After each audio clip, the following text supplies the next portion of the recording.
So let's begin with the first official order of business in this celebration of the recipients of the 2020 Canadian Freedom of Association Award. And you'll understand that we're in 2021, but the disorganization wreaked by the pandemic, and you'll soon find out from all the work that the Workers' Action Center was doing during that time, meant that they didn't actually have any breathing space to engage in this kind of activity. So the first official order of business is to acknowledge that we are living and working on the lands that we do not necessarily have claim to. Some of you are in Toronto, and Toronto, York University, where Leah is, occupy the same traditional territories.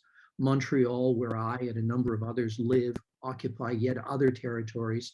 So we would therefore ask you to consider, wherever you currently are, the traditional territories that you may occupy, and affirm your role in the process of reconciliation and resurgence. And we want to recognize that the Indigenous nations have longstanding relationships with the territories on which our homes and institutions are located, that precede the establishment of our homes and institutions. And it's important to recognize that typically these are unceded territories.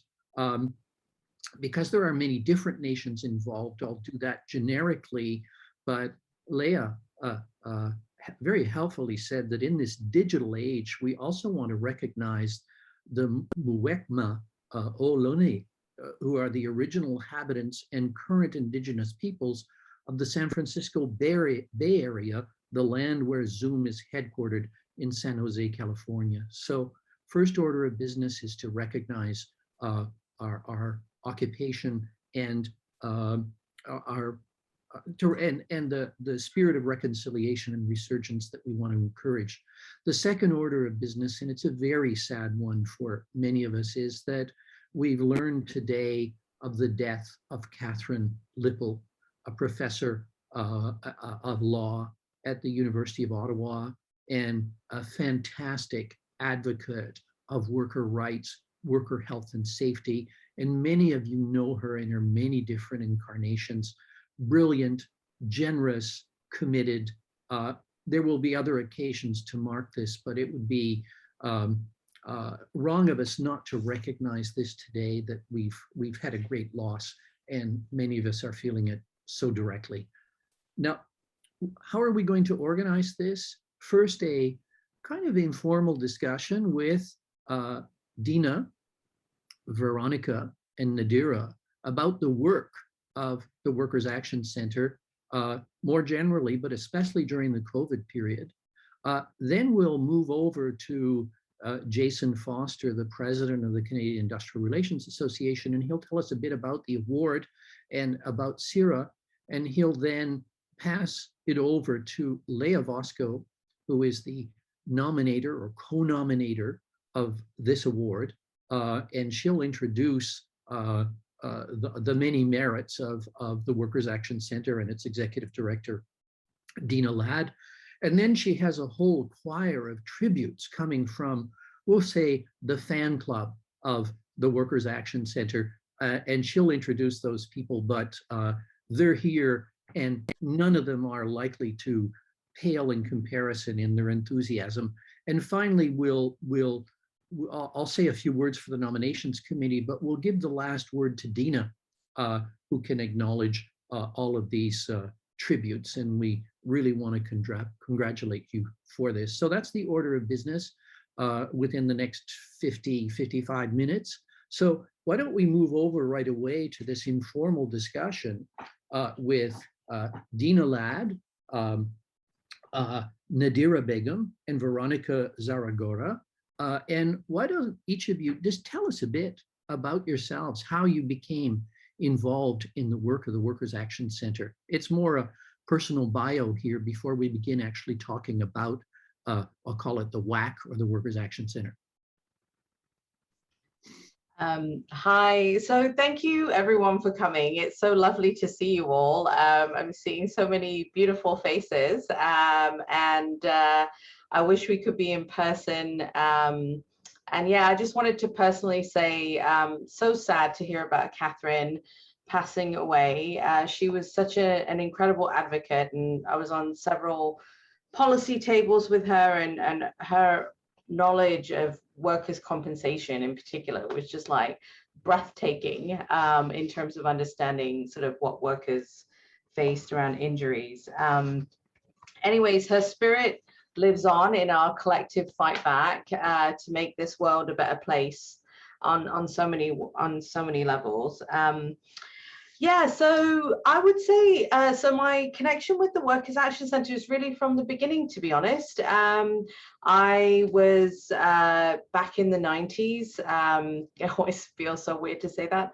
Back in the 90s, just a few, 25 years ago, we were looking at this sort of like incredible rise of precarious employment, and thinking, what the hell are these temp agencies, and what the hell are they doing, and why are women doing all this work in the home, and what is going on, and how come no one's talking about it? And we're seeing all these beautiful pictures in the newspaper of the person on their computer with a cat on their lap going, hey, precarious work is so fun, it's flexible, it's lovely, we are just having a blast. And so we wanted to tear apart that whole notion. And so we got a little grant. This was with the Workers' Information and Action Center. This was a city-run workers' center that was basically gutted by Mel Lastman, who was the mayor at that time. There's a bit of history for you. And basically created this little project, and so my job was to go out and talk to workers. And so talked to 250 of them, and had lots of group discussions. And at the end of that, to make a very long story short, we had a forum back in 2000, so 21 years ago. And we said, what do you want to do about this? This is, excuse my language, this is really fucked up. Like, nobody's talking about precarious employment. Where do you go if you've got issues? How do you organize? Nobody's paying attention to the issues of misclassification and precarious work. Like, how do we do this? And people said, we want our own organization. And that kind of gave us a mandate to start to move forward around exploring that.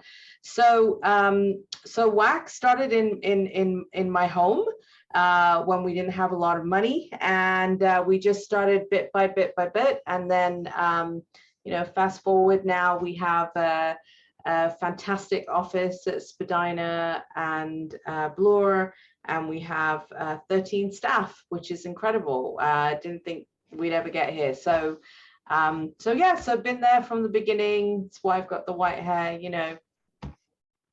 And Deena, just when you started, was it the circumstances obviously compelled this creation, but did you have other models or people you were talking to and saying, hey, because you're located outside of the quote unquote traditional labor movement as well, and just to locate that creation that you had and its inspiration apart from everything else you've already described, and maybe it was just exactly what you described. And that's no, it wasn't. I mean, I was like, just wanted to kind of try and do it very quickly. But I mean, yes, the 10 years previous to that, I was working for the International Ladies Garment Workers Union as a union organizer.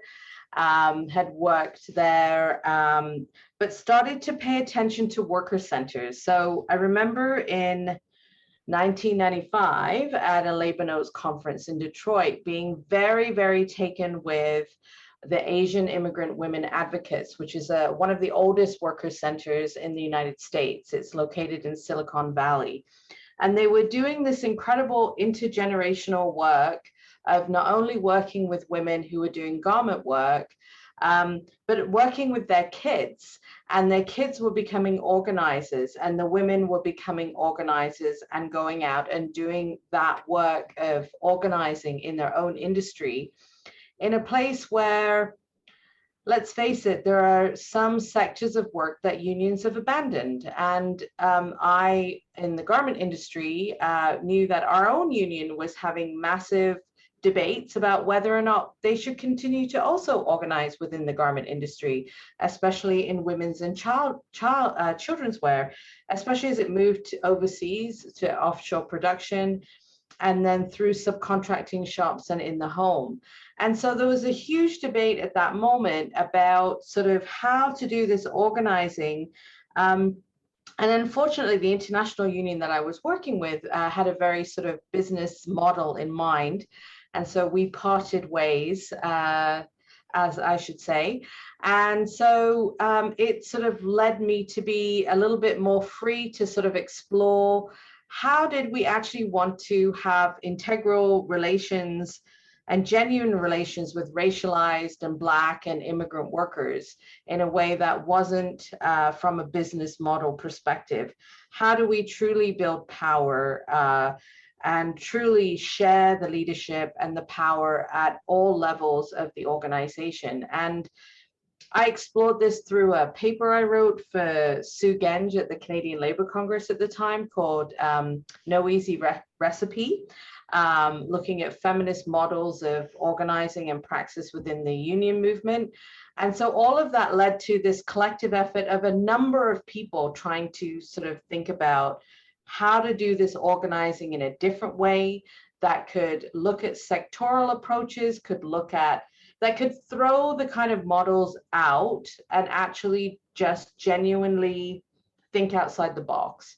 And so I've been very fortunate enough over the last 20 odd years to work with a number of people who have been wanting to exactly do that, to explore many different ways of organizing and explore different models, and to be open to the creation of a center that really is run by workers themselves. And I think that that is something that I wouldn't say that I would say that we're still working hard at achieving that every single day, because it's hard work. And so we're still trying to figure all the pieces out and still trying to explore many, many different ways in which we can do that. And Deena, it's going to be an incredible source of frustration here, because we have a lot of people who would like to ask you dozens and dozens of questions and make you run all through this history in the kind of detail that they're really interested in.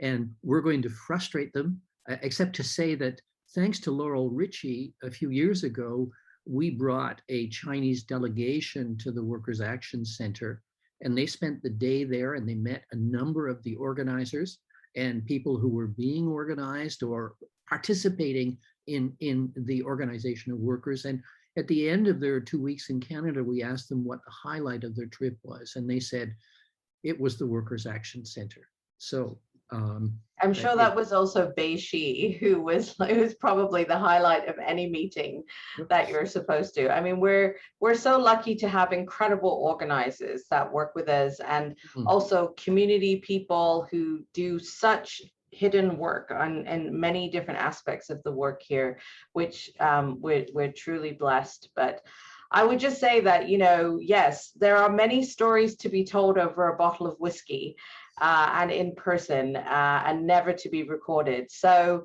at that point, we can, maybe make a date a year from now when we're in the next phase of whatever we're doing with COVID and get into that nitty gritty. So yes.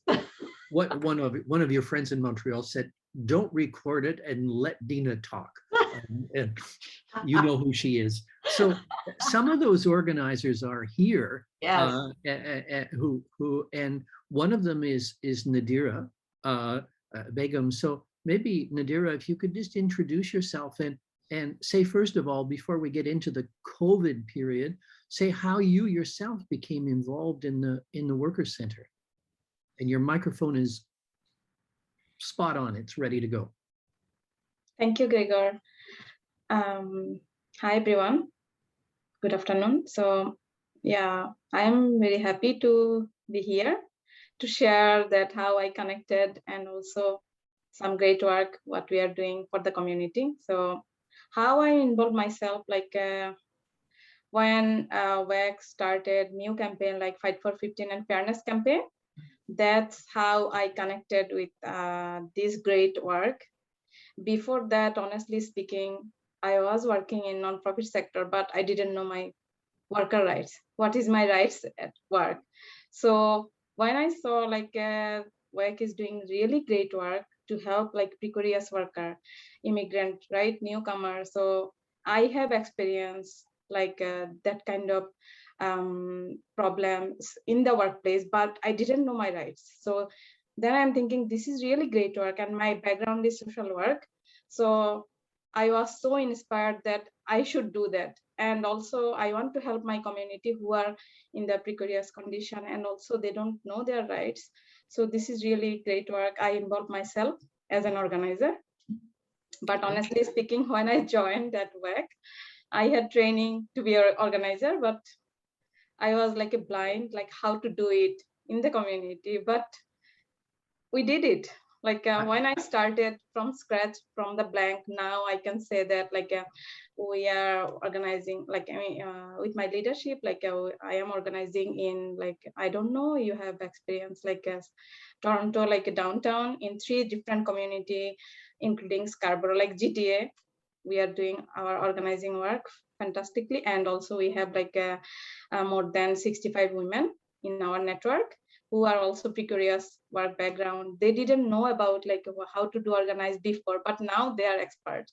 They are one of the like leader, single, like if you want to say, and they are going to teach other women, other workers in the community how to do it.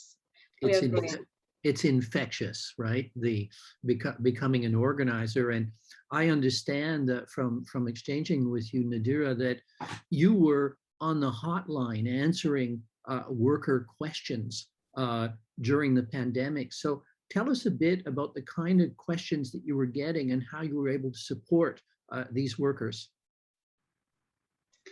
Yeah, so that like when pandemic started, like most of the places like lockdown, people don't know where should they go, right? And also they should call. Like that time we are receiving thousand call like across, sometimes across Canada, because like a CERB, like COVID recovery benefit is related to like not in only provincial, this is federal issues.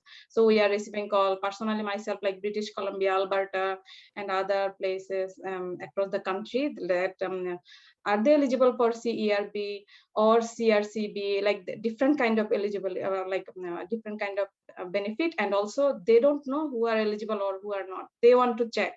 And also sometimes like a worker already mistakenly applied for like that benefit, but they're not eligible.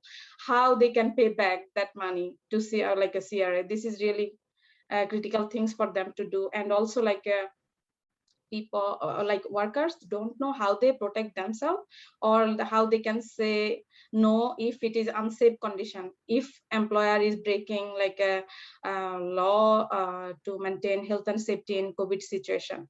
So that kind of things. And also like how like a lot of workers lose their job without any reason. This is one of the huge cause, and we are very sorry to say that our there is no like a protection, right? Without any reason, like worker losing their job like 10 years, 20 years, 15 years, like, and also they don't know how to do, what to do.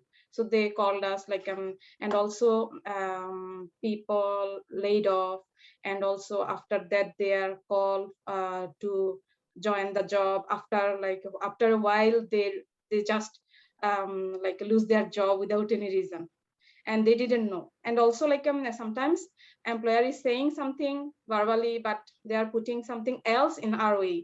So that things also they didn't know, workers didn't know how to do it. So we are like helping them to writing a letter on behalf of them, helping through our workplace justice session, where we are inviting our volunteer lawyer as an organizer, ourselves also joining, and also worker like 3-way conversation, helping them to write like the letter that shows that they don't have any fault, but they are mistakenly like lose their job.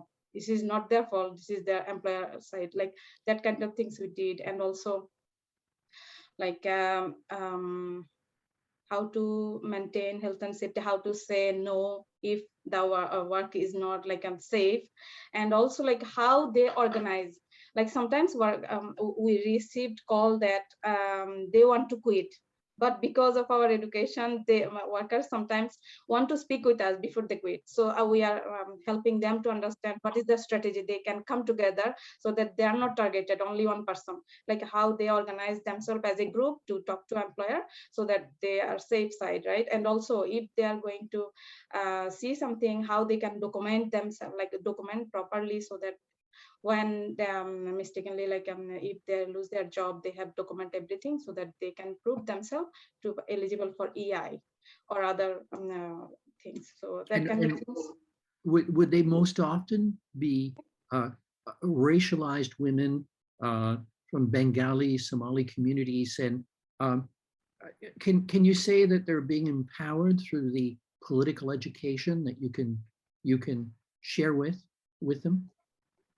Yeah, so if you're asking for hotline, like it's like a worker in different background. It's like all mixed. It's not like specific background we are receiving, and also we have translation services into different languages. We are helping in different languages, and I received call like across the country and no specific background only. And also like for political education, like when they call us, they want to know the strategy. Even also you will be surprised that sometimes union worker also called us to, because their union is not working. Then like Deena helped me have some of the cases, like where they are helpless with their union, then they are calling us to know the strategy, how they can protect themselves, what strategy they should use, so that we can they can put pressure on the union to do their job. So this is like a more often, still we are receiving a lot of call from union background also. Mainly but we are focusing on only non-union worker, and you will be surprised we are helping union people as well. And if you think about this whole experience since March 2020, what's the thing that gives you the greatest satisfaction that you were able to do through the Workers Action Center?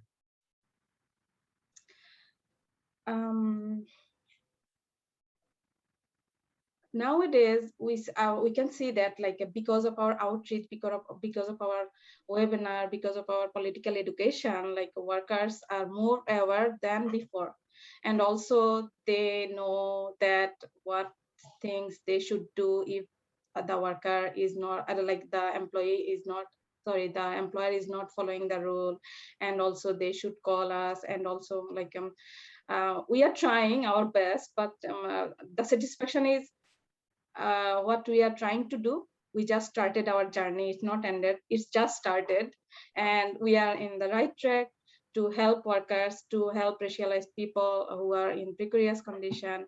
And also this is my satisfaction, that we are working in a right direction, and we have to do more. We have to do more. Thank you so much, Nadira. I'll jump over to Veronica now and ask you just to say a bit, Vero, about how you became involved in the Workers Action Center. Hello, everyone. Thank you. My name is Veronica. I'm a Mexican immigrant woman. Identifies myself as a queer feminist activist.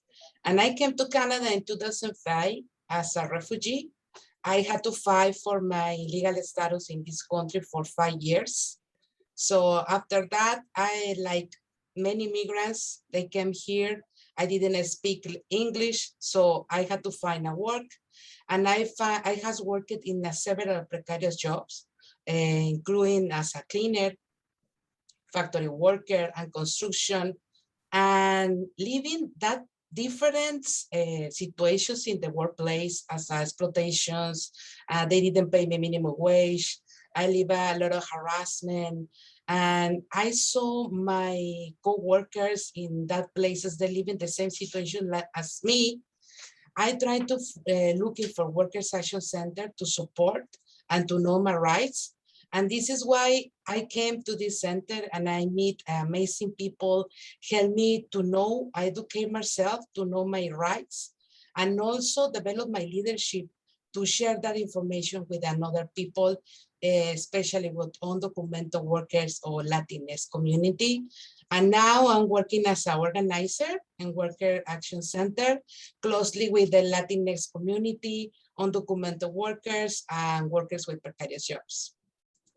And Veronica, I understand that during this whole COVID period, you had a particular focus on undocumented workers. And of course, undocumented workers never have the same rights as other workers. So what was the Workers Action Center and your work able to do to help these workers in creating sets of rights? Yeah, Gregor. So I think I had to put some context about this pandemic. When the pandemic started, I think has shined a bright light on the mistreatment of migrants and undocumented people. People like caregivers, cleaners, personal support workers, farm workers, factory workers. The majority of them, they are working in jobs without access to basic days. And they are workers who are forced to go work sick or miss a paycheck and struggle to put food on the table. So many of these workers with a legal status or valid social insurance number cannot access to the federal benefits that have been created to support workers throughout this pandemic. But this government, they leave them behind to face a lack of jobs, poverty, and food. All while this government called them like heroes, but we think it's like very unfair because they don't live it in equality rights and they don't have equal protection. So migrant and undocumented people, they are working in this country and we know they need to be treated as though their lives have value. So in Workers Action Center, we see that kind of situations and we think, can we support these people because they don't have access to apply for a government benefits. They don't have a social insurance. They don't have any support. So we try to provide different supports. We have a program like a food box. It's a food box with vegetables and fruits. We have a grocery cards. We have some community outreach program and we support with some honorariums. So we have we organize for vaccination clinics. That one was a huge work to do, honestly, but it was amazing because we organized 4 vaccination clinics. So 1,800 people coming to put the vaccine in a first dose, in a second dose.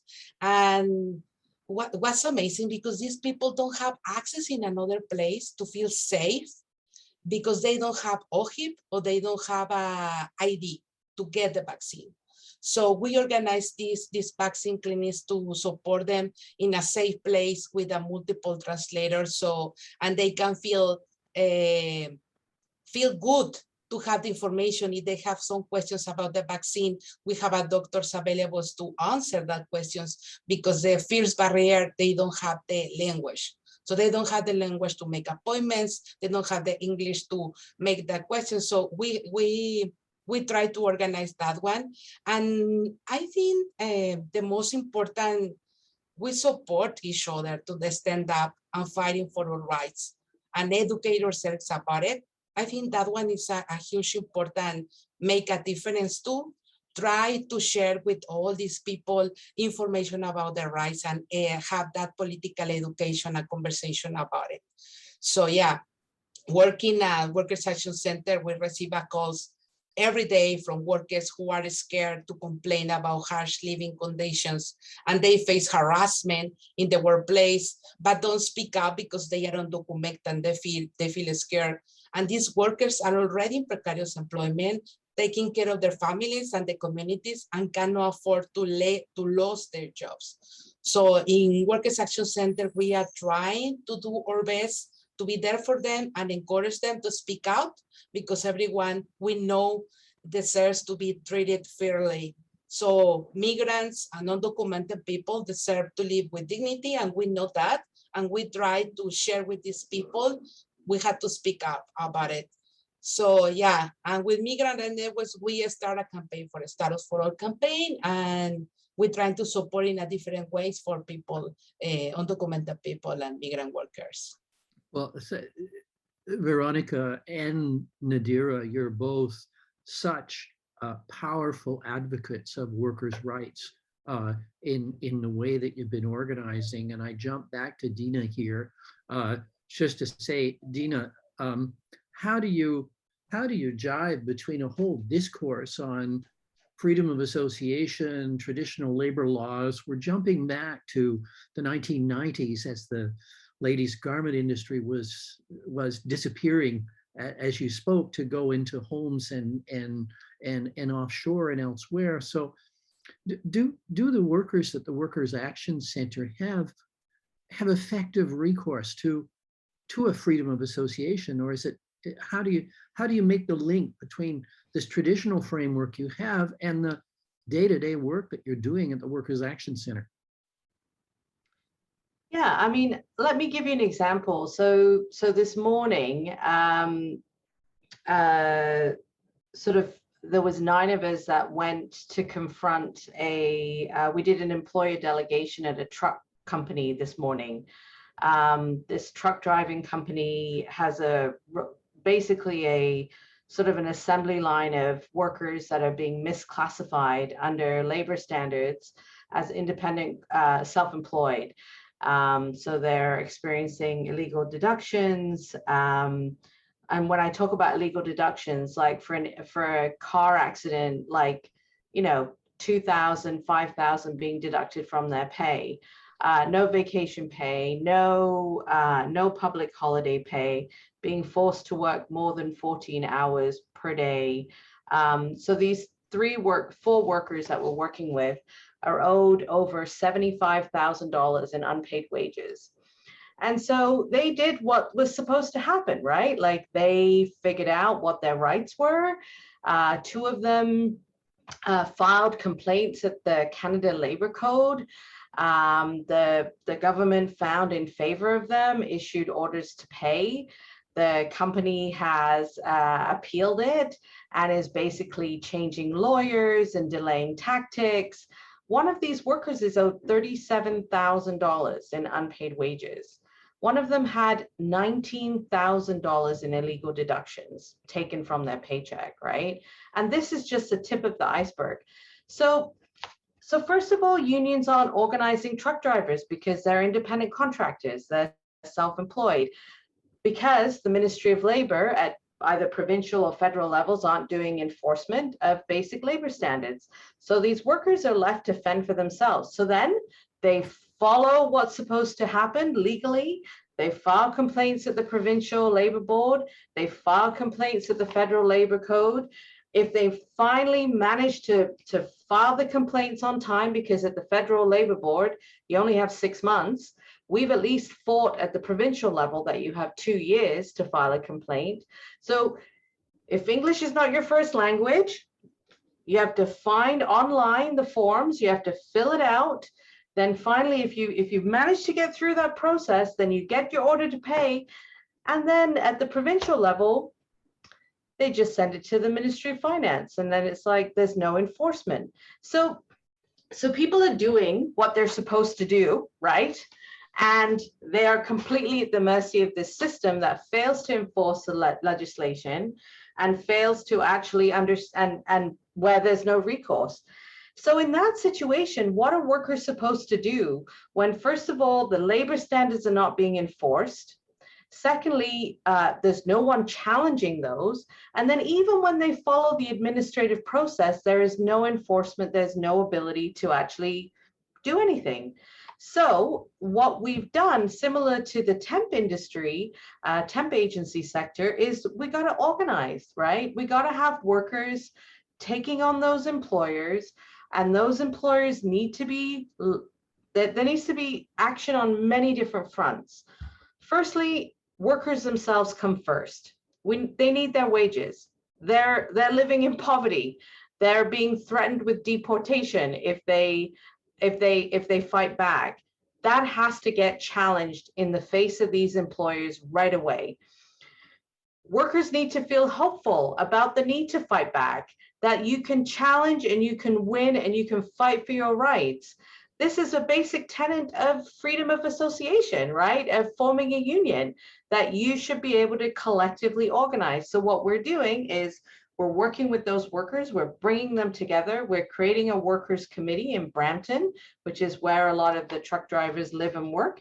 And we're creating a base of workers to push back against those employers.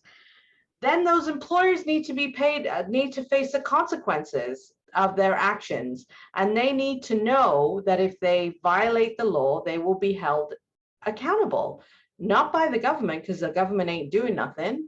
And the unions, to be frankly, are not there at this moment in that industry. And so has to happen by the community. So our job is to facilitate that. And so our job will be to support workers to speak up, to put the public pressure, to do the media pressure, to say to the government, you got to enforce your rights. And then to be able to, we've got to deal with misclassification.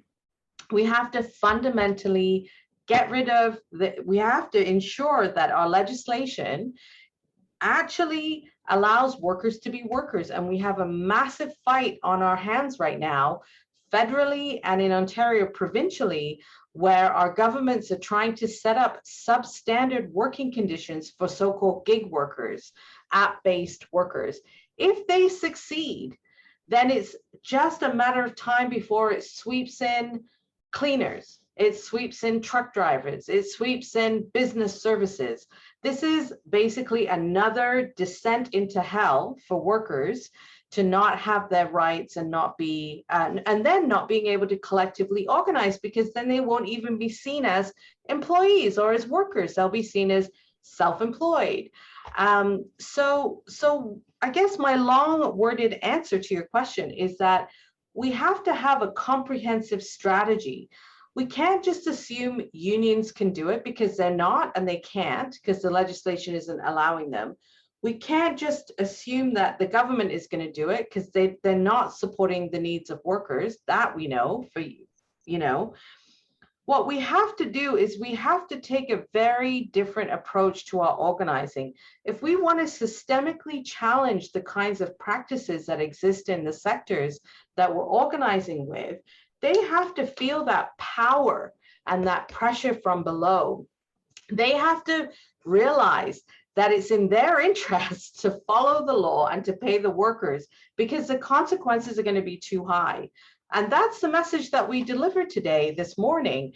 And we're prepared to do that. If we have to go to their clients, we will go to their clients. If we have to go to the owner's home, we will go to the owner's home. If we have to have 500 workers phone that employer and tell them they got to pay up, we will do that. But these are the kinds of strategies that we have to use. But workers have to be part of organizing those and to build that collective power. If people don't feel optimistic or hopeful about the ability to fight back, then we're basically screwed, right? And I have to say, I am so fortunate, because when I see a number of the organizers on the call, and I think about the Latinx community and the Bengali community, the Somali community, I mean, we took 120 members of our communities to Ottawa to fight, to walk in a migrant worker march to fight for status in July.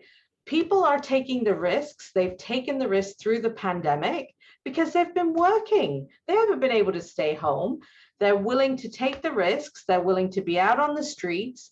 They're willing to march for those rights, even if they're undocumented, even if it means jeopardizing their employment, and they're doing it.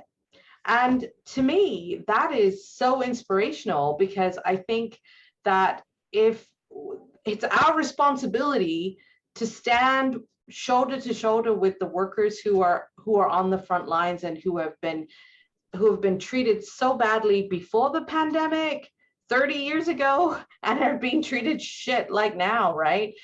So I'll just say one thing. So basically, I really feel that if I've learned anything through the organizing I've done at the Workers' Action Center, is that we need a diversity of tactics that work in tandem, that work to build the base on so many levels, that challenge legislation, that challenge policy, that open up ways of organizing for collective power, but that ultimately is about building workers' power and agency. And I think, and bringing the community and public in there to say, this is your fight as well. It is in your interest to have people in your community to be paid well and to have paid sick days. And that is what COVID has done too. It has started to really make that crystal clear. And I think we have to take that message home now. That's our challenge. Well, thank you, Deena. I think we're getting just a bit of a hint as to why some people might have thought that a Freedom of Association Award was well-deserved for WAC and its executive director, but I don't want to steal Leah's thunder, who's going to give the full justification. I'm just going to pass it over to Jason Foster, who is president of the Canadian Industrial Relations Association and also director of the Parkland Institute at the University of Alberta, just to give us a little background on this prize and how CIRA came to have this prize, and then you'll pass it over to Leah, who was actually the nominator for this prize. Great, thank you very much, Gregor. I'm having a few internet connectivity issues today, so if I freeze up on you, you'll know that I'm not being a mime. So the CIRA is very proud to be the sponsor of this award. We think it is an important contribution to industrial relations practice and scholarship in the country. The award is very much due to the respected labor scholar Roy Adams. He approached CIRA in 2016 with a very generous donation and requested that we use that money to set up the Canadian Freedom of Association Award. As those of you who know Dr. Adams know that he has long been a passionate defender of collective bargaining and of workers' right to associate in unions. And so he wanted an award to be able to mark and honor the individuals and organizations in Canada that are furthering that work. Roy has long felt that collective bargaining and the right to unionize should be something extended to every worker, and that every worker has some opportunity to be able to do that. And so he's very much interested in the work of organizations that basically agree with that take, and that say, regardless of what Canadian law might say, we know that the right to freedom of associate is entrenched within ILO, international standards, and that's something we want to try and sort of make sure that Canada has improves upon its rather sorry record when it comes to recognizing the workers' right to associate. So this is actually the fourth award that we've given. We started in 2017, and so it's been a short list of esteemed individuals and organizations that have fought and continue to fight for the freedom of association. So with that, and without further ado, I will hand things over to Leah to be able to talk about this year's recipient. Hi, everybody. Can you hear me? All right. So this afternoon, as co-nominator for this award, I have the very great pleasure of explaining why the 2020 Freedom of Association Award goes to my close colleague and friend, Deena Ladd, and the Workers' Action Center, who you've heard about quite a lot already, whose creation, well, Deena won't acknowledge it, but whose creation was very much led by Deena's vision. So for nearly 3 decades, Deena has been working to improve wages and working conditions, often for racialized communities, women, low-wage workers, and immigrant workers, and I believe for us all. She has worked as a union organizer, glad you mentioned it, with garment workers, home-based workers, social service workers, retail workers, manufacturing workers. She has developed and taught courses and training sessions for rank and file activists of all sorts, for young workers, for workers of color, for various federations of labor internationally and locally, for unions, and for community organizations. And since the early 2000s, Deena and WAC members have been working to build a wonderful membership-based worker center in Toronto that can improve wages and working conditions for many working people with great success. In recent years, WAC and Deena have led or been part of many campaigns: the 15 and Fairness campaign, the Justice for Workers campaign, Fair Wages Now campaigns, Decent Work and Health Network campaigns, Migrant Rights Network campaigns, and many more. WAC works, as you've heard, with predominantly low-waged immigrant workers and workers of color in precarious jobs that face discrimination, violations of rights, and no benefits in the workplace.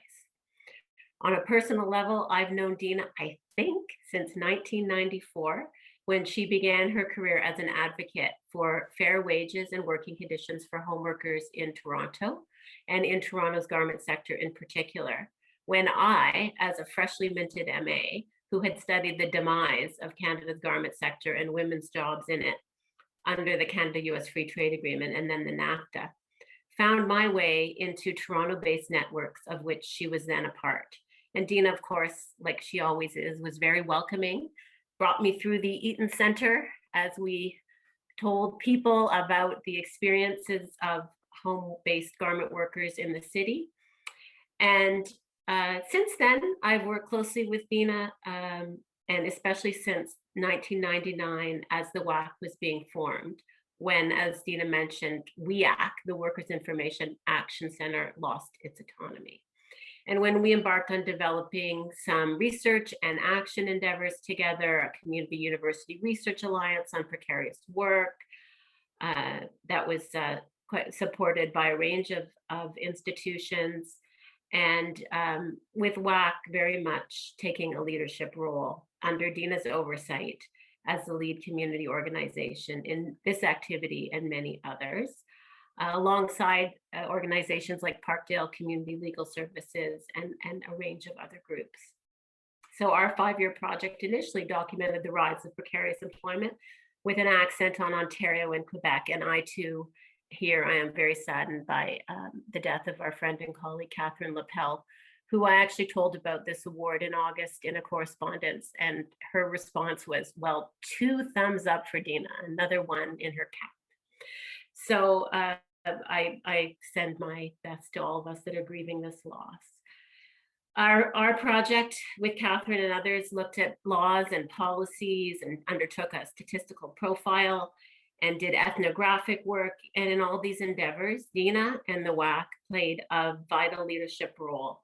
And since then, they have continued to do many, many empowering things for workers. And most recently, Deena and I participated together in another action-oriented research project on employment standards enforcement.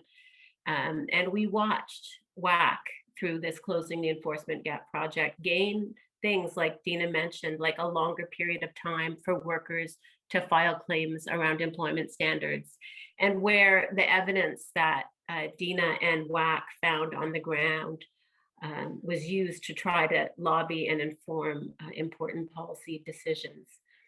So in connection with this ongoing work, I have always been and am consistently impressed by Deena's deft ability to grow WAC and the Workers' Action Center and workers' movements more broadly, pursuing funding activities, as Sydney says, 3 cheers for the Workers' Bowl, hosting numerous public events about precarious employment and educating lawmakers and service providers, at the same time as dealing with issues of pressing concern to individual workers, the hotline, all these things that you folks do, the bad buses, the state-based complaint process, and critiquing it. So the work of the Workers' Action Center is, of course, as many have already said, such a collective efforts enriched by the contributions of so many people. And in nominating the Workers' Action Center and Deena jointly for this award, we wanted to give special recognition to Deena's outstanding contribution in bringing freedom of association rights to workers who most often have to overcome huge barriers to exercising their fundamental rights to associate freely and to improve their lives at work. At the same time, we wanted to recognize that Deena doesn't act alone. One of Deena's most amazing qualities is to lead by example, always in concert with WAC members and supporters, absent hierarchy, recognizing and transcending difference, and with all of us learning along the way. And as others have said, this collective and inclusive worker-centered approach is underscored by WAC's work during the COVID-19 pandemic. We haven't seen each other very much as it has been so very challenging for all of us, especially precariously employed workers on the front line, for farm workers, for migrant workers, for healthcare workers, gig workers, service sector workers. Deena and WAC have led a number of very important initiatives, and as Deena has said recently on Twitter, I think, labor standards are public health standards.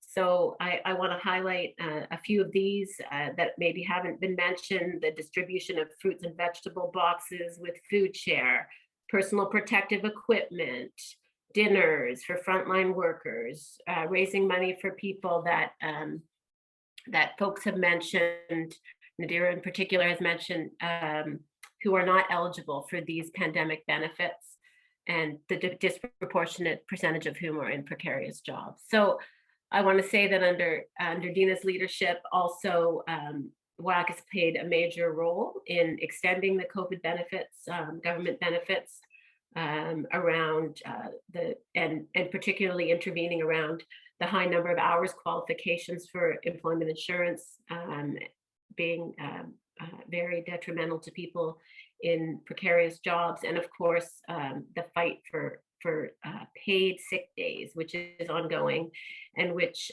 many of us have been working on alongside WAC and Parkdale, and people perhaps will speak about this next as well.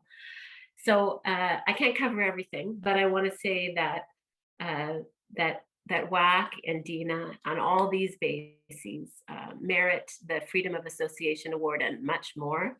And I want to extend my congratulations to Deena and WAC for their amazing work in pursuit of freedom of association among workers, fighting for rights that make a qualitative difference in people's lives. So congratulations.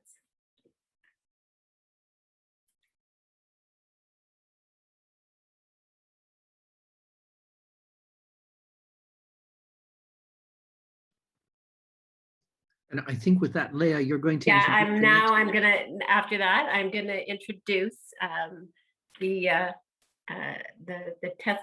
testimonies and tributes to the award recipients that will close the event. So I have the pleasure of introducing 4 allies of WAC and Deena, and also my co-nominator who will end the event, Gregor, who we've invited to further offer some testimonies. And I'll just list you all, and then you can perhaps speak in turn. The wonderful Carol Wall, an abolitionist and social justice labor educator who long worked at the CLC and has long worked with Deena. A long time, Winnie Ng, a long time labor and community activist and the past Unifor chair for social justice and democracy at Université, and a longstanding feminist activist in Toronto, and Laurel Ritchie, retired Unifor CAW national representative and activist with the Good Jobs for All coalition. So the 3 of you, please take your time to say a few words about Deena, and then we'll have Gregor close. Hi, everyone. Hi, Deena. I must say, I can't even remember when I met Deena. I believe it was in the 90s. And I met her over the phone first. And once I met her in person, I made the mental note, I should have known she was a sister. I mean, just the conversation and pushing the boundaries and the passion that we've heard again today. I mean, it's just amazing. But one of the things I really wanted to focus on, what I find absolutely inspiring, is Deena's organizing, because it's always community-based and worker-centered. And she's in for the long haul. And you know that. She's about building community capacity to ignite a social justice movement for transformational change, not that transactional where you tick a box. So the fact that she continues this and continues with the same passion that I heard today is just, it does the soul good, especially in these crazy COVID times that we're living in with trauma all around us.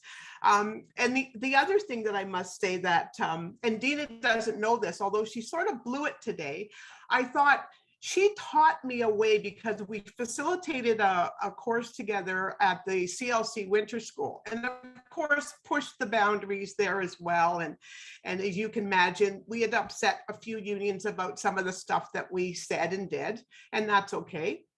But I thought normally the way I would express myself when I was either not pleased about things was, saying F you, and when I didn't believe people, saying, are you effing kidding? But Deena taught me a gentler way to get my point across that I really loved, although I can't say it like her, which was when I was really not happy, bloody hell. And if I really didn't believe someone, I'm gobsmacked. and that but I guess I can go back to my harsher views after hearing Deena today. But I must say that congratulations, Deena, on a well-deserved award. Your amazing work on behalf of workers and all the organizers that are on this call, but just building WAC into that model for social justice activism that is worker-centered. And for me, I was just, because I've been reading a lot about Polly Murray, who is one of our unsung civil rights advocates and brilliant woman. I read this quote of hers, and it reminded me of you, Deena, and the work that you do. And I'll end with this. She says, true community is based on equality, mutuality, and reciprocity.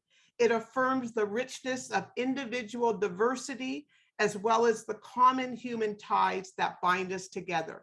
And in fighting for a better world, that's what you do, and WAC does, and all the organizers every single day. And I thank you from the bottom of my heart.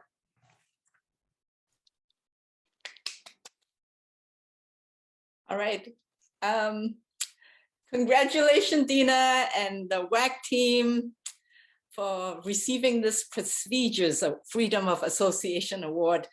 And I here also want to thank Gregor and Leah and CIRA's leadership for honoring Deena and WAC's workers, leaders, and the staff team. Because by doing so, you are also recognizing and shining the spotlight on the resistance, the voices, and the resiliency of precarious workers, and particularly racialized and immigrant and refugee workers who have always been there and have often been excluded and ignored within the organized labor movement, quote unquote. And to me, I think they are, throughout all these years, Deena and WAC has shown us that in our collective movement for decent work, these are the unsung heroes, and that should be celebrated and recognized.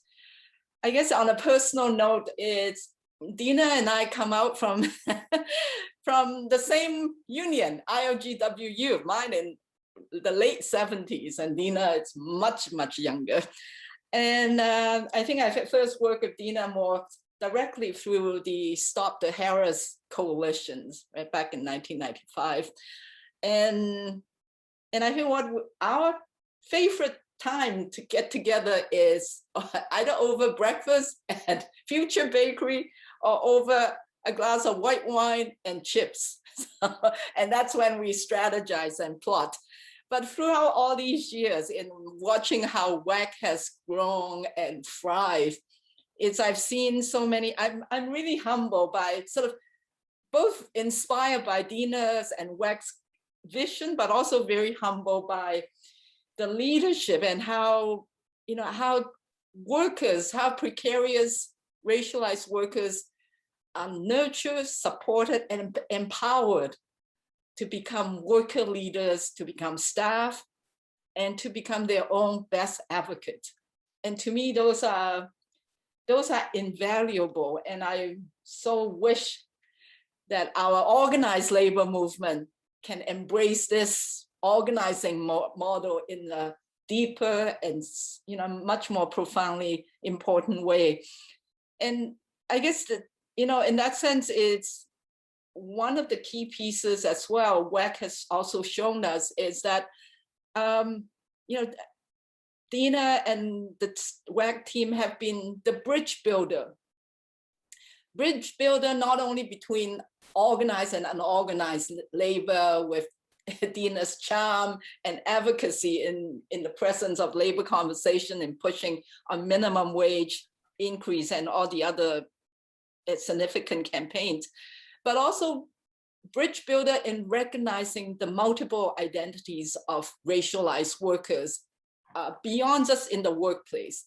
I think, during the COVID, during the pandemic, with the vaccine clinics, even within the Chinese Canadian community, working with CCNC Toronto, working with different groups in Chinatown in making vaccinations more accessible to those who have no access, as Veronica said earlier. To me, those are moments, those are humbling moments in recognizing that we need to build a workers' movement, a progressive workers' movement from the bottom up. And so in that sense, Deena, and WEC, I'm gonna throw you another challenge. Is you can imagine, like, the organizing model, your organizing model, our collective organizing model has worked. I can't help but imagine how this model can thrive. And in building collective power, when we apply it, when labor movement, the organized labor movement, can embrace it wholeheartedly. And to me, I think this is when when it should come sooner than later. With the COVID pandemic recovery, with what's happening, the rise of white supremacy, we need your model in the organized movement sooner rather than later. And I can't underscore the importance of that. So to more breakfast, dinner, and to more WEC's leadership. And yeah, thank you very much for walking the path, and clearing all the ground activities, so the next generation of workers, leaders can come and be their own and speak and be their own advocates. So thank you very much, everyone.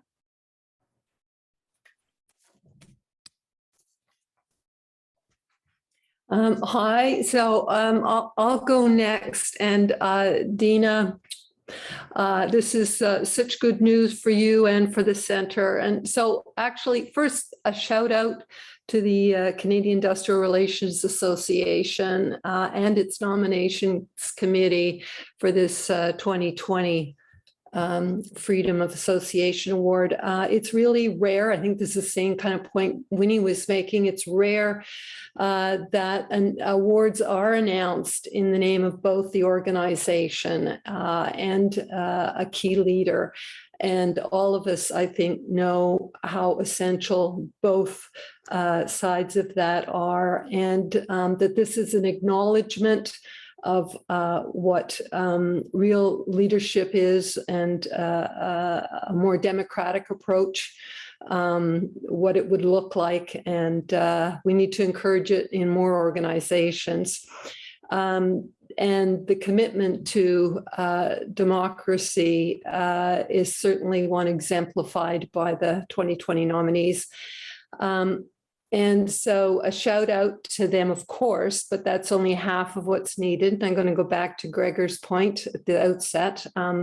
Please donate generously and look for opportunities with organizations, whether it's a little local choir or it's a union local. And don't forget the Workers' Bowl-a-thon on November 13th.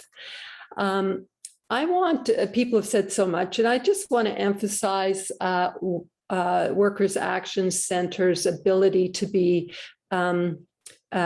creative.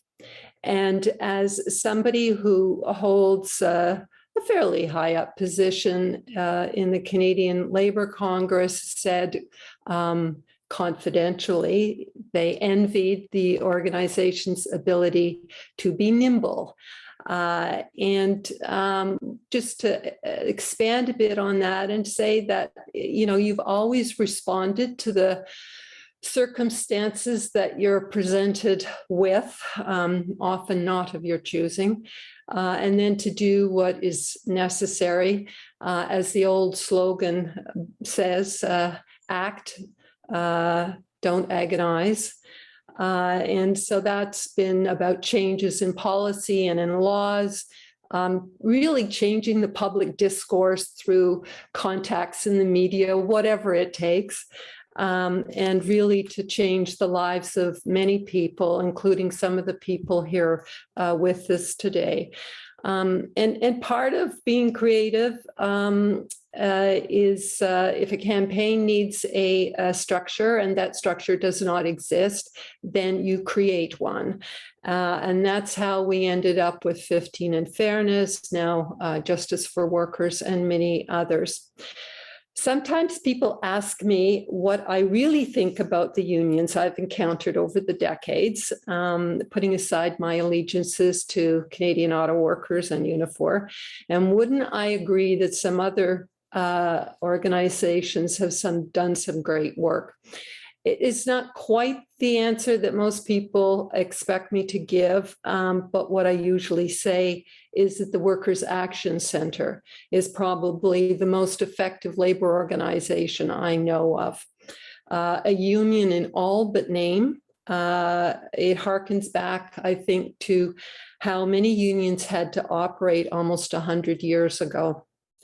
The collaborations with unions, along with the criticisms, are always pushing the boundaries. I know when I was at the CIW National Office, it was the Workers' Action Center that we turned to first to explore how we could respond to the accelerated use of temporary help agencies by some of the employers we dealt with, some of them huge multinationals. And WAC was already working on the issue and didn't take any, there was no hesitation in welcoming any unions that were prepared to recognize the jeopardy to both unionized and ununionized workers. And years later, I mean, there were many of these things, but a few years later, one that stands out was when we decided we had to have we were having round tables on the rise of precarious jobs around the world. And we had visiting delegations, first from Denmark, then South Africa, and some others. Again, it was the Workers' Action Center that we turned to. Some of the people on this session are old enough to remember that those were the days when we used to debate whether it was advisable to use the word precarious, because that was not a word in common usage and a bit of a mouthful. Well, it stood the test of time. So the opportunities for working together kept on coming. And as Gregor has mentioned, most welcoming and generous when we had it had its controversies, but welcoming a delegation from China to Toronto and elsewhere. And Gregor reminds us that they said that the visit was a highlight, if not the highlight, of their visit to Canada. And as always, generous, Deena pointed out that Beishi was part of that welcome. And let me just extend that without naming a lot of people, but there were many members of the Workers' Action Center team there who gave us not only a warm welcome, but helped us with a million little details and issues, from what on earth do we serve for lunch to where is the coffee pot. And, you know, we thank everybody, Dee and Marta and Pam and many others, as well as Beishi. People have pointed out that the pandemic work, I mean, there isn't an organization that leapt into action faster than the Workers' Action Center. And in fact, it was not just the fight for extending the benefits, though that was very much in play. But 2 weeks before any governments were declaring that there was a pandemic, a number of people sprang into action. And I was just taking a look at the letter that we sent to our governments at the time. And this was dated March 2, 2020. So 2 weeks before the pandemic was declared. In this, and Deena was a signatory to this letter, calling on government to, quote, "In addition to EI measures, we believe it is urgent that consideration be given to a special emergency fund for workers who are separated from their employment due to COVID-19 who do not qualify for EI. This is no longer a matter of preparedness, but of responsiveness to two parallel developments that have been playing out since January. Some workers have already entered quarantine, and some workers are employed in sectors where our hours are already being cut. To date, this has been observed mainly in the Chinese and Iranian communities as customers stay away from stores and restaurants due to fears of COVID-19. So, you know, it's not only staying the course and being there as needed, but also being out front in recognizing these. And certainly you've remained, WAC has remained steadfast in that, from the paid sick days to making sure that the voices of these communities continue to be heard. So I just want to make one final point. I not only think the Workers' Action Center is one of the best, if not the best, labor organization around. I think at times it has been the real official opposition with our provincial government and the Ministry of Labor in particular. So those are two badges of honor. And I especially want to thank Deena, who has, of course, been charming at times, but is also tough, even with longtime allies, when she wants to challenge us to do more and to do better. I've always appreciated, she's always been warm-hearted and very often funny. And for all of this, we thank you, and we thank the entire team at the Workers' Action Center. Just a bravo performance, all of you.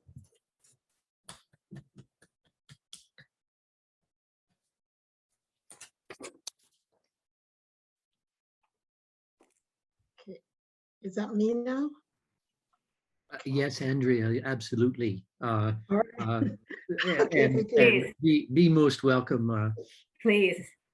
Okay, thank you. So my name is Andrea Bavington, and newly elected president of the Toronto and York Region Labor Council. And I have to say, it's a real honor to be here sharing in this celebration and just the stories about my sister Deena Ladd. I know many of you probably know her many years before I do, but I want to just to kind of put a marker, starting off a lot of these action with Workers' Action Center and Deena leading those action around 2013. I always remember that day when we gather at the Ministry of Labor with the block of ice with the $10 in it, calling for unfreezing of the minimum wage. And when I look back at the work, I remember sitting at round tables with community groups, trying to talk about how we can move forward with this. And at one point, I was the only one from labor that was sitting there. But I think Deena have a streak about her. She's a straight up, no nonsense, and she'll tell you like it is. She's not going to beat around the bush. So you get whatever is on Deena's mind immediately, and not taking it back. That's how Deena is. But it helped it helped me going back within the labor movement to talk about what I was seeing. A table where different group was coming together to talk about changes lives for workers and the minimum wage, and there is this struggle with labor, not sure how to take this kind of a conversation within the workplace. After all, as union, you bargain collective agreement for improvement of life, and there was thousands of workers that was still making below the minimum wage, and appointing myself to be that person actually adopting labor, going out to talk to them about how important this campaign was and why they need to get on board. And as we charge off with it, sometimes I look at Deena knowing that this is so much work, because it wasn't only about minimum wage, it was other workers, including union members, that were showing up at WAC's doorway with all the issue that was at hand in their workplace. And sometimes I wonder, I always wonder, imagine Deena at the end of a day, either climbing into her bed or getting up in the morning and wondering if she made a huge mistake. Because it's a shoe to fill. It's getting up every day knowing that the answer will come one day at a time. And she really went out and did the work, but also education piece for us in the labor movement, that you, as long as you believe in it and you're able to empower others to go out and act, then it can come through. Going to many of these town hall meetings, not going there to say you deserve a raise, but having communities, family members, students coming out to talk about why this was so important to them, and why they need to step up and speak out. So Deena did not have to do it alone, but the empowerment of it, that they're able to do that, and also to stand up against the hats of the onlooker that think that those workers don't deserve decent wages. I think this WAC has given most of these workers the strength and the voice that they're able to go out and fight for what's right for them. During the time of the Changing Workplace Review, again, just watching these workers coming by one, at first it was very heart-wrenching for them, thinking that they're telling their stories over and over. But when the time came where they were able to do this public review, to share their own personal narrative of what was happening to them and the exploitation, and why it was important to them. But it did not come without the lesson, the education piece of WAC, taking time out within this campaign to have these training sessions, have others come to these gatherings to hear about the disparity that workers are facing, and go away and commit to joining into this struggle was very important. And it couldn't be done without someone like our sister Deena, who decided to take this on, and knowing that there are obstacles along the way, and able to push back for the no nonsense that it has to be done, and really do that. I was so impressed as we continue with these struggles, and seeing how she was able to mobilize community leaders, the church that came forward, because this was a congregation that was in disparity, and the church that stepped forward, doctors that stepped forward to support the cause and to stand up. My goodness, the lobby action with Deena on side, knocking on door and showing up at these politician door, to talk about the struggle and remind them of the strength in numbers of voters was very important. And because of that, I have to really take my hat off that starting off at moving from $10.25 minimum wage to $14, it's a huge, huge victory that wouldn't have happened without her really pushing and toying the way to make sure that everyone understand, including labor, that this was very important for us to, it was a negotiation that was going on. And for us, it would have been our loss not stepping forward. So we really hold this to Deena and the Workers' Action Center that charge ahead for this huge increase that union members also benefit from. The paid sick days is another that we all can share that story of what was happening out there. And a lot of this fight, it's about us fighting for our children to make sure this don't happen. The wage theft with newcomer coming into this country, working and employers stealing their wages, and seeing that she was taking this and charging ahead to make sure that every penny of this was paid back to workers was just unbelievable. A work that as I said, like the shoe that she wear doing this. Some people would have shy away, but I think she's charged up with this. So I always, and I put that out there where one of my mentor once said to me, if a leader does not go to bed and then wait the next morning, and they're not.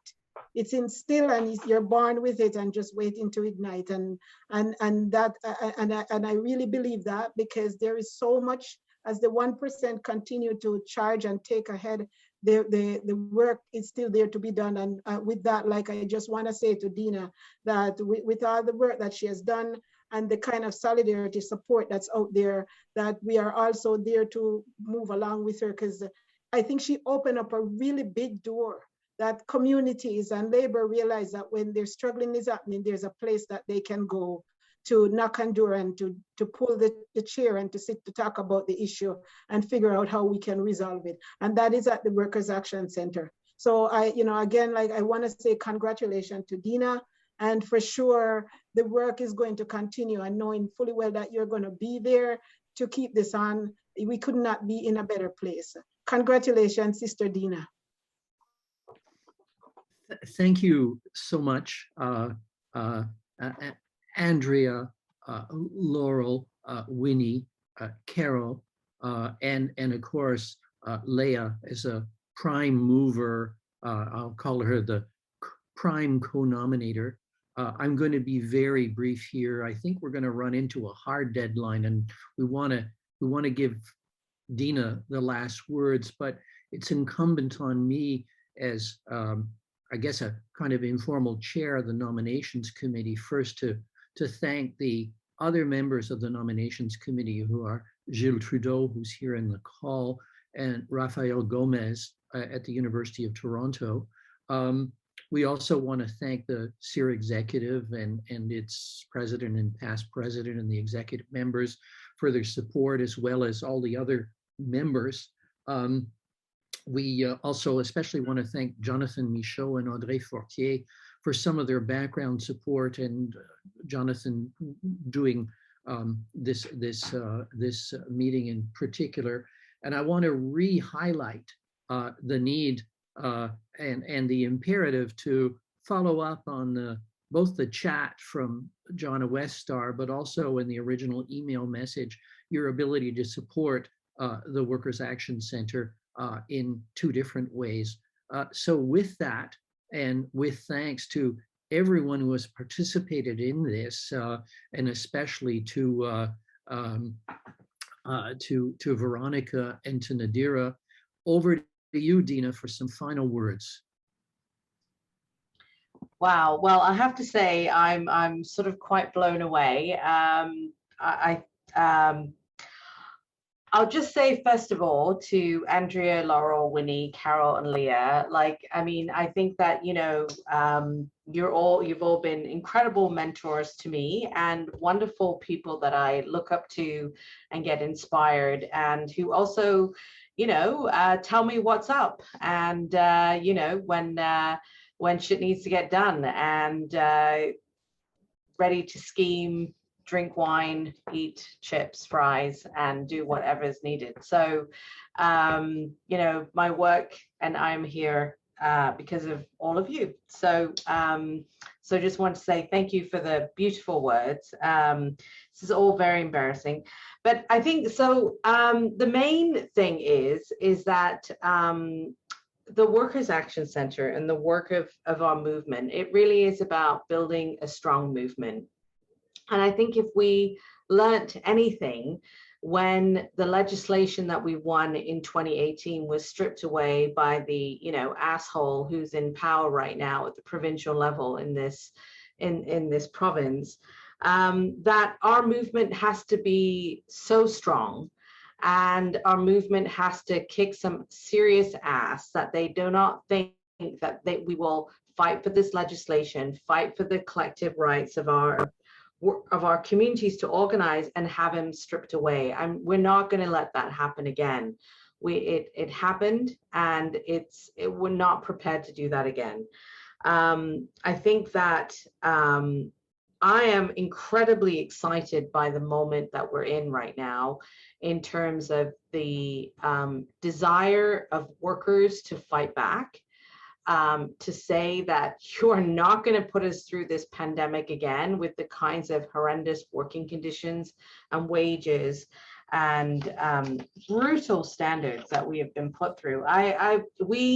We are at the center. We are our membership has exploded.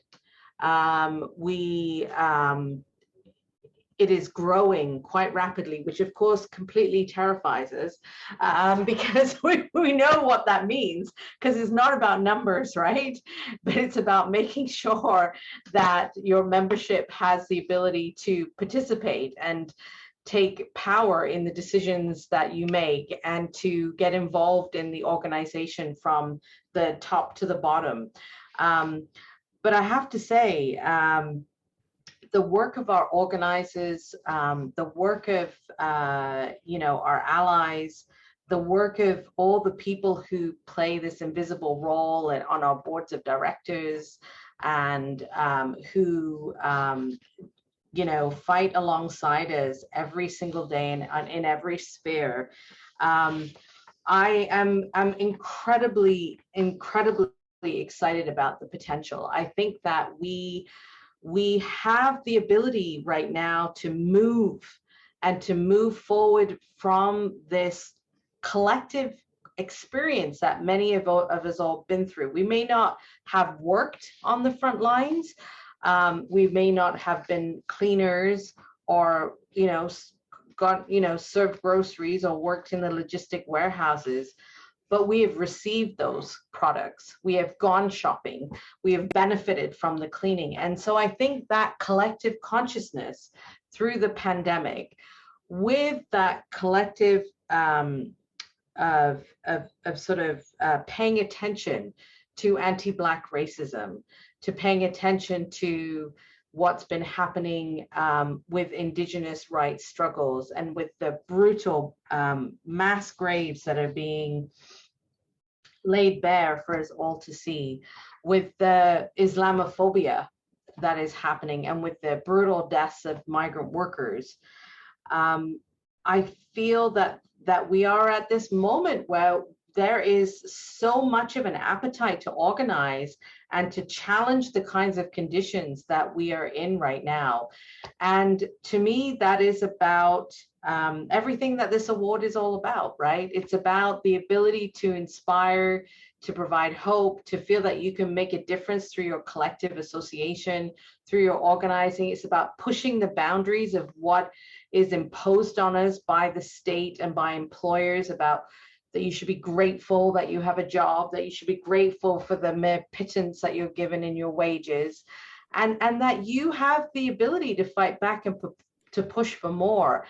And so I think that collectively, I think our work of the center, and when I say the center, it's really the movement that is behind us, and that all of you that are part of this screen are on the screen are a part of. And so I think that it is about us understanding that collective responsibility and working towards it together. So So yes, I mean, even though you may be in Montreal or in Alberta, it doesn't mean that you can't participate in the Workers' Bowl in November and that you can't have a team to fundraise and to be part of raising money for our collective organizing.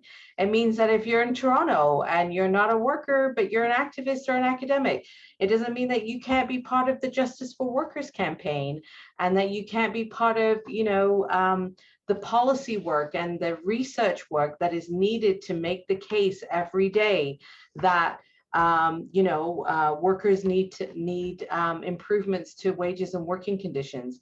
And, you know, there are so many incredible potential partnerships with unions.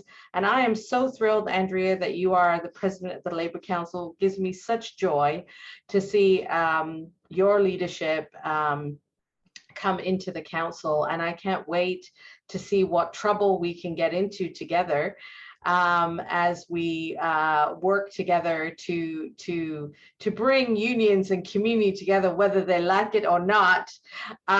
So I'm sort of very excited by the kinds of following the paths of incredible leadership, especially, you know, Winnie, Laurel, Carol, who have just paved the way for us to be here in this moment.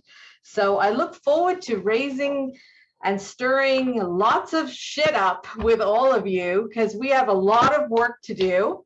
We have a lot of work to do, but the potential is there, and we have the energy, we have the movement, we have the power, we have incredible organizers. And so let's just get on with doing the work. And I just want to say thank you so much. I know that it is 5:30 and you're like, enough already, can she stop talking? And enough about this Deena and Workers Action Center. But I just want to say, like, be part of our movement, join us in this work, because we need every single one of you. And I think we're going to need you like we've never needed you before, whether it's your money, whether it's your brain, whether it's your ability to participate and walk the streets with us. Join us.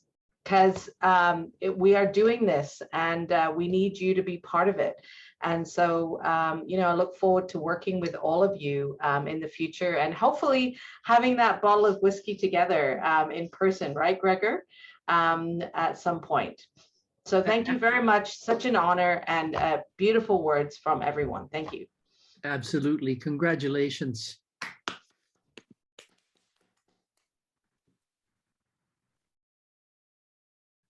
Thank you so much to CIRA. It's a beautiful plaque. We're going to put it up. So yes, thank you very much. Thank you so much. Okay. And Thanks, thank you everyone. all for being there. And we knew it was incredibly ambitious and had no intention of keeping to the timeline. How could you ask people to talk about WAC for 3 minutes, right? Thank you. Thank you, everyone. Yeah, bye. Bye. Thank you.